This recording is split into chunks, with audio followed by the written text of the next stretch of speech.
Patawad! Kuripot! He, supot! Hay nako paring Benjo. Hindi ko alam kung bakit mo padrinopay ang abnoy na yan. Mabait na tao yan si Chikoy. Maloko lang talaga. Paring Benjo, may kausap ka ba? Ah, wala. Sige na, umuwi ka na sa inyo. Baka hanapin ka ng misis mo.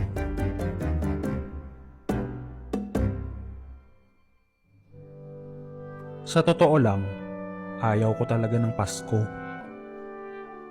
Nalulungkot kasi ako tuwing naiisip ko na mag-isa lang ako. Kung nandito lang sana ang mga magulang ko. Benjo, kailangan namin ng tulong mo. Ate Donna? Si Ate Donna ay pinsan ko. Isa siyang madre sa bahay ampunan sa Antipolo. Maligayang Pasko po!